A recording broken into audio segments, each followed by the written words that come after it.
அஸ்ஸலாமு அலைக்கும் வரஹ்மத்துல்லாஹி வபரகாத்துஹு.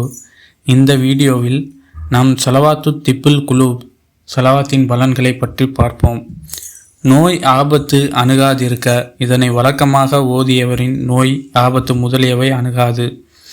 உடல் வேதனை நீங்க உடலில் வேதனை வலி ஏற்பட்டுவிடில் இதனை தொடர்ந்து ஓதி வந்தால் இறையருளால் நிவாரணம் கிடைக்கும் இன்ஷா அல்லாஹ்.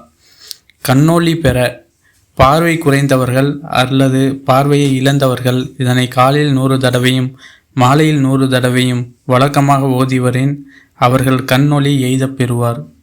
நோய் நீங்க நோயாளன் ஒருவன் தூய்மையாக அமர்ந்து நல்லெண்ணத்துடன் இதனை ஓதி இதன் பொருட்டால் நோய் நீங்க பெறுவான் என இமாம் ஷாஃபி ரஹ்மத்துல்லாஹி அலைஹி அவர்கள் கூறினார்.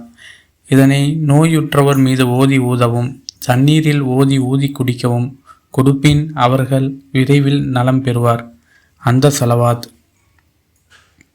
அல்லாஹும்ம ஸல்லி அலா சையதினா முஹம்மதின் திப்பில் குலூபி வ தவாயிஹா வ ஆஃபியத்தில் அபுதானி வ ஷிஃபாயிஹா வ நூரில் அபுஸ்வாரி வ லியாஇஹா வ அலா ஆலிஹி வ ஸஹ்பிஹி வ பாரிக் வ சல்லிமாகும்.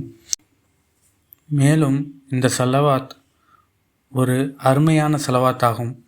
உள்ளத்தின் நோய்களுக்கு மருந்தாகவும் உடல் மற்றும் மனவேதனைகளுக்கு நிவாரணமாகவும் அல்லாஹ்வின் அனுமதியால் செயல்படுகிறது. உள்ளத்தில் கவலை பயம் பதட்டம் குறைகிறது.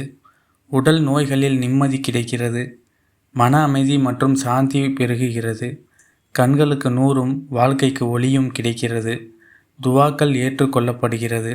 குறிப்பாக இதை ஃபஜருக்கு பிறகு 11 முறையும் இஷாவுக்கு பிறகு 11 முறையும் நம்பிக்கையுடன் ஓதினால் அல்லாஹு தாலா நம் துன்பங்களை தீர்க்கின்றான். இன்ஷா அல்லாஹ் நாம் ஓதுவோமாக. அஸ்ஸலாமு அலைக்கும் வரஹ்மத்துல்லாஹி வபரகாத்துஹு.